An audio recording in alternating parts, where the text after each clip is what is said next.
Hello, welcome to my series about all Chopin's music.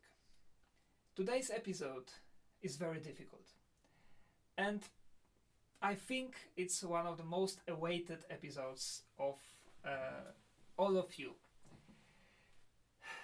The last movement of the second piano sonata, the piano sonata in B flat minor, opus 35, Frédéric Chopin. Of course, I hope you listened to my other videos about this masterpiece, about other movements. Today we finish the whole sonata.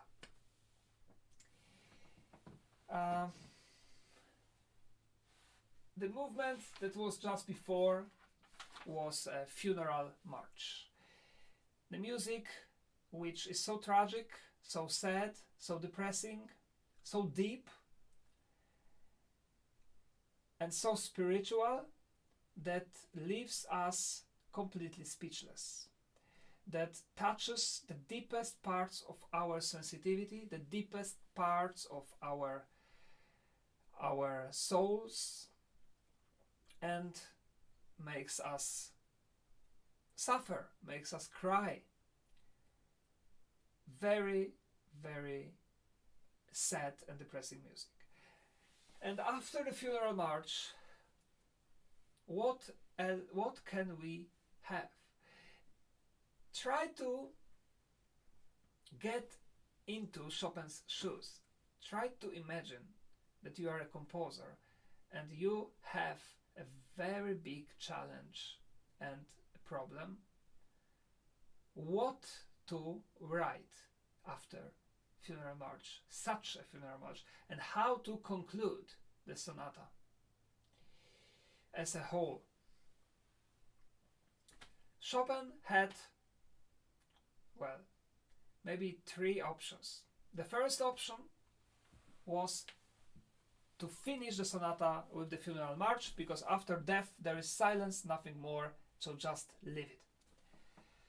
Thanks God he didn't do it, in my opinion, because of course he could, but from the very practical point of view, if we imagine that that's how it's written, just imagine the audience clapping after the funeral march.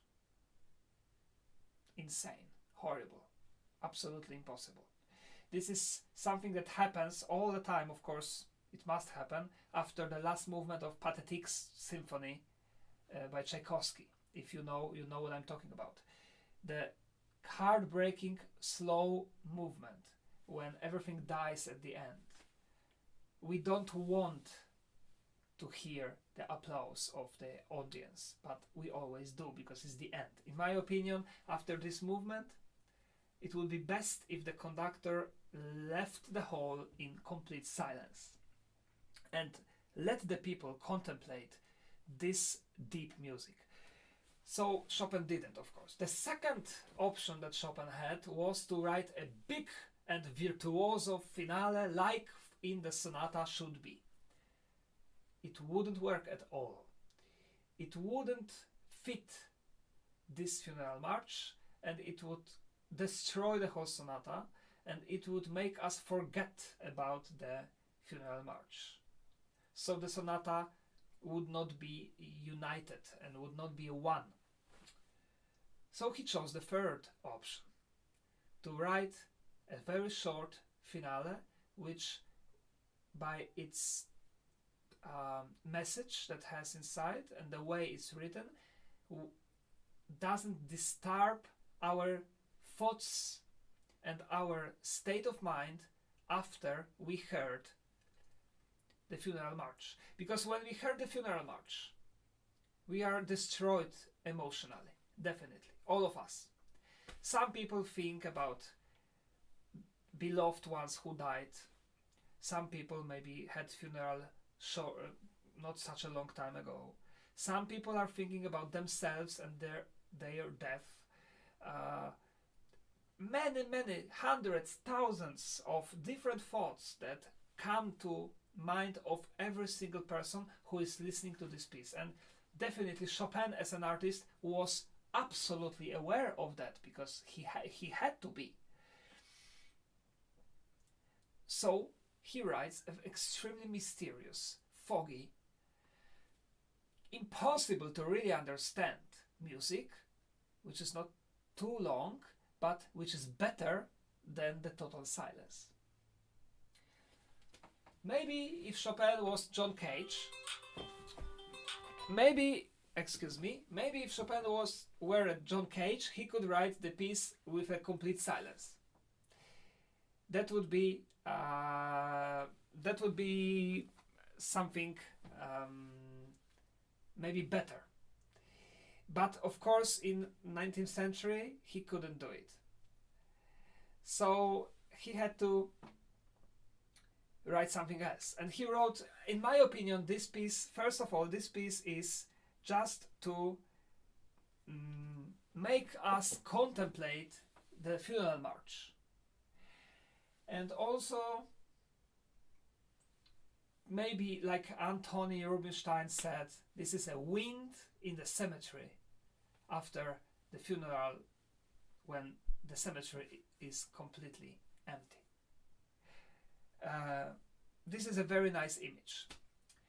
So, as you know, because hopefully you know my other videos, my goal is to make Chopin's music closer to us, to analyze it in the way that all music lovers, and Chopin lovers especially, understand it better and feel closer to it. I will try and do my best, even though it seems almost impossible. But still, we can find something in this. My first idea is to analyze it from the formal architectural point of view, from the way how it is constructed. So that you can, because I know all of you, when you listen to this, it's just for you, it's just a big mess of many notes. And of course, mysterious and so on, but it doesn't really sound like Chopin's music. Sounds like a music at all, like Robert Schumann wrote in the Critic. It doesn't. It was a completely shock for all the romantic composers and the audience. Chopin probably wanted that. But I hope when we analyze it from the construction, from this point of view, it will be easier to understand. And my another idea is to play it for you while analyzing it, play it a little slower, because this is the only probably video that you can really hear this much slower, so that you can appreciate this in a slower tempo. So the tempo when Chopin was composing it and writing it, in fact. Okay, so everything starts after the funeral march. So we have the last chord.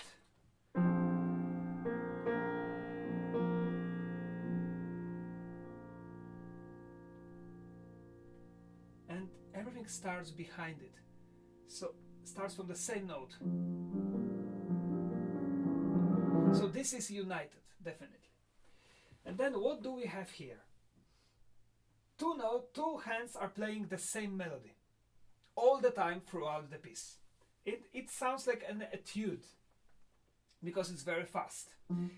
By the way, generally speaking, I think it's usually played way too fast, then we can't understand anything. But anyway, we have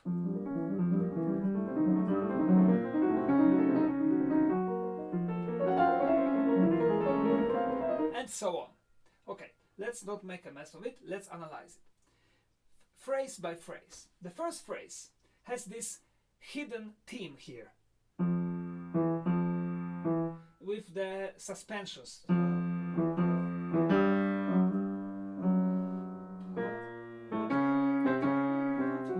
And this is quite easy to catch.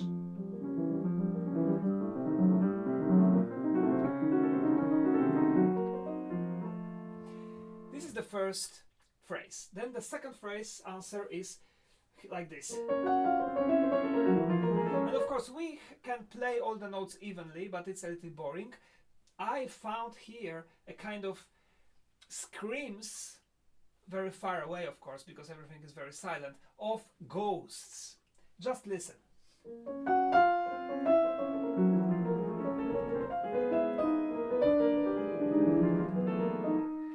the second phrase. These screams are chromatic, so full of pain.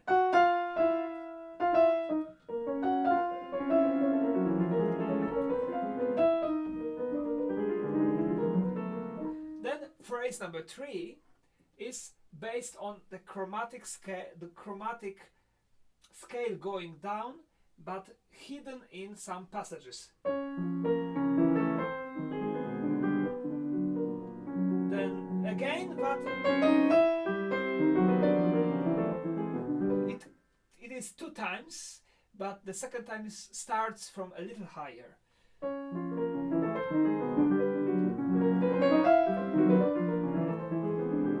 Phrase number 4 is based on trying to reach some climax, but then unfortunately we can't, so we go completely down, and we go down to the almost to the note that we started the whole piece. So it sounds like this.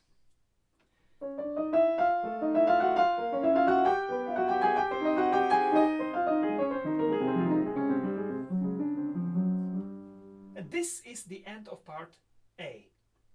Let's listen to part A in its entirety now. First phrase, 4 phrases. First phrase.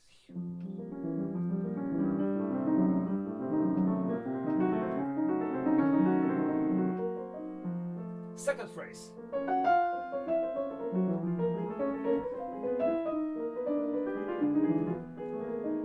Third phrase.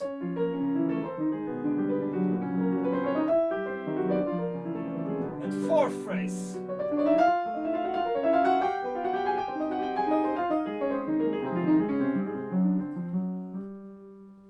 I hope this is clear. Now we have part B. Part B starts from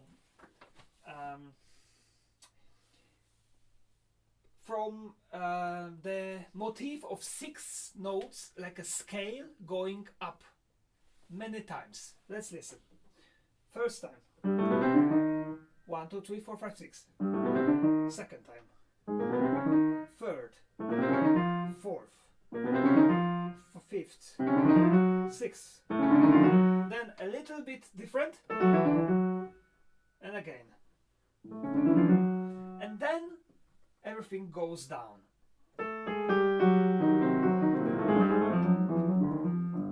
So, for a little bit longer time we try to reach something, then again we collapse.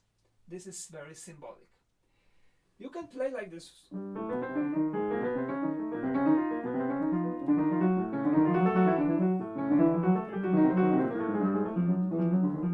But also we can make the first note a little more, because this going up is chromatic, and then we will have a kind of theme made from the first notes. Listen.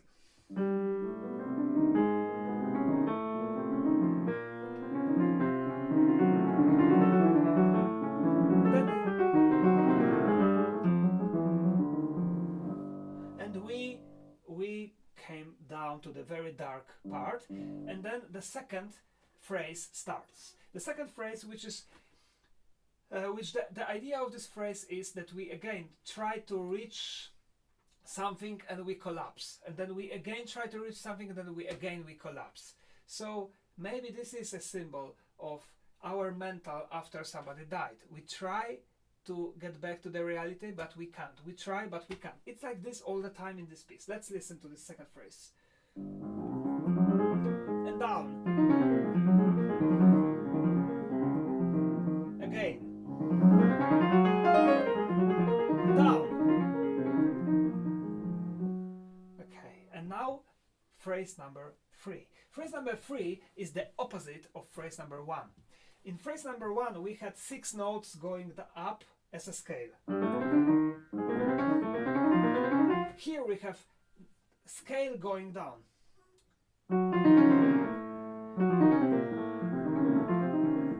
Second time. Third time. Fourth.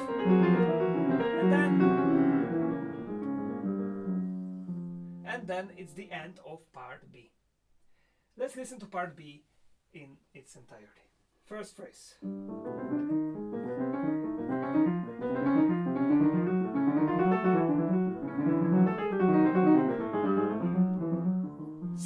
phrase.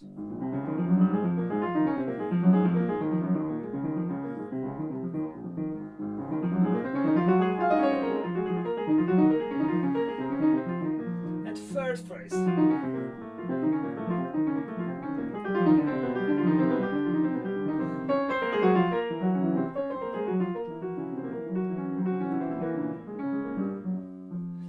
And we arrive to part A again. It starts like part A, but we call it part A prime, A1, because the second part of this will be different. The first is the beginning, the first two phrases are the same. First phrase.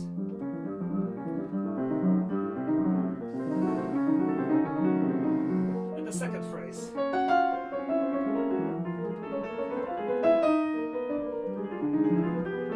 Then we have a different phrase, which is based on the chromatic scale going down. First time, second, third, fourth. All the time something is going down, going down.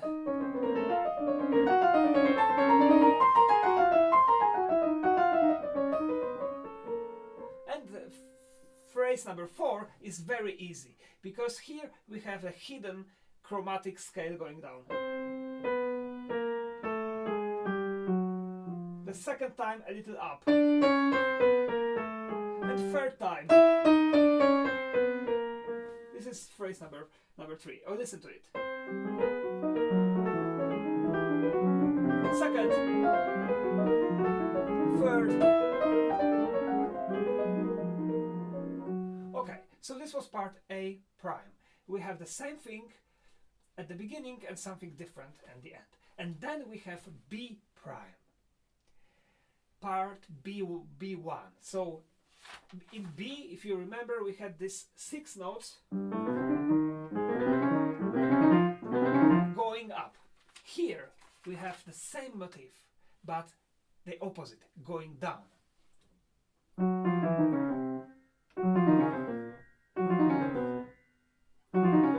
And then the conclusion. And you repeat it. Going up and down. And then we reach the lower key, the lower sound tone, the lower tone of all the piece. And we are in the darkest moment now. And from this we have the ending of the piece. I mean the last phrases, when we have we go like on a staircase. We go slowly up on staircase.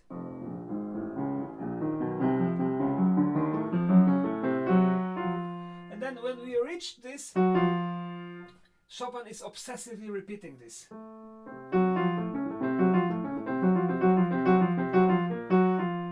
This is a little bit obsessively repeating. It's a little bit similar to the beginning of the first movement.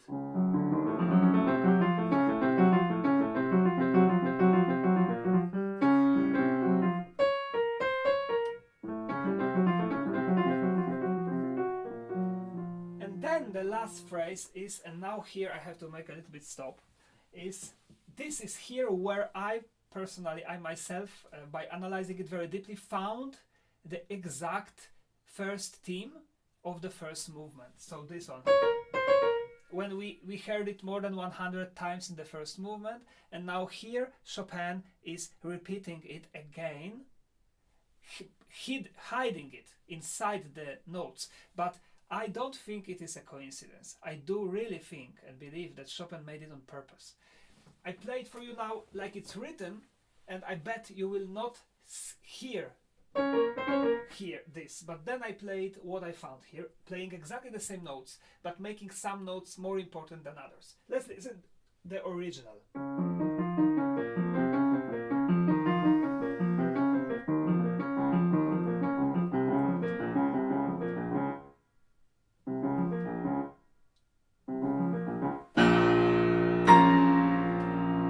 And the end. And now let's listen to what I found here.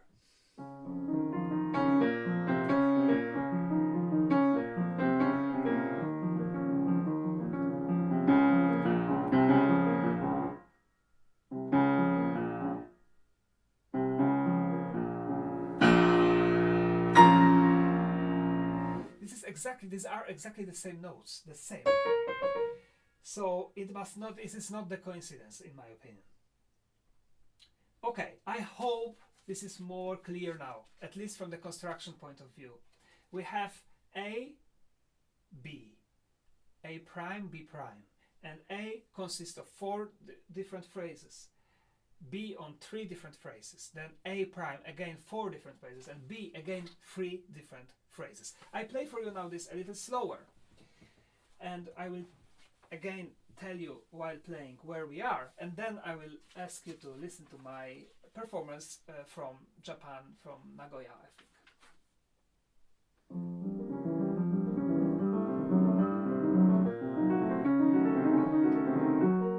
Phrase number 2.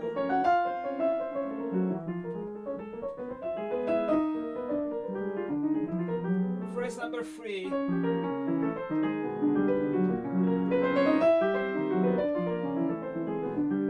Phrase number 4.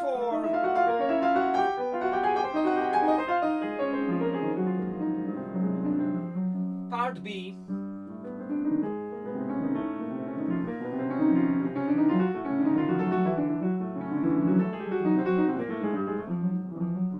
Second phrase.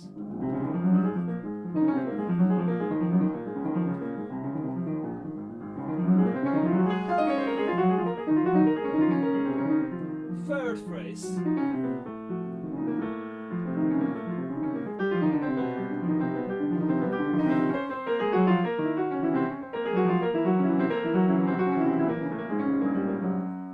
And we are back in A prime.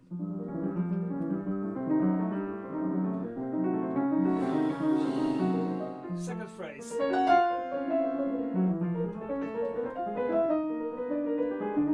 Third.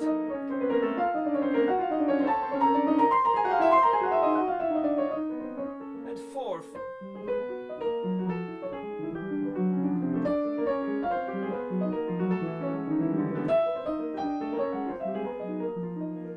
B prime.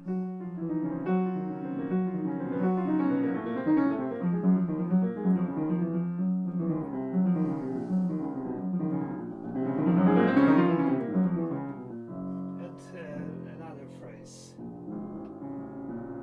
Sorry, going up. Again.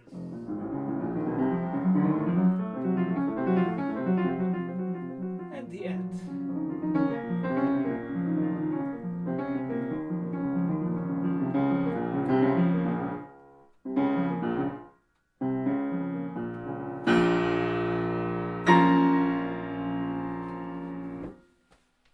I hope this is really now more clear, and maybe you will have more pleasure to listen to this when you are in the concert, or when you listen to the recording, or when you play yourself.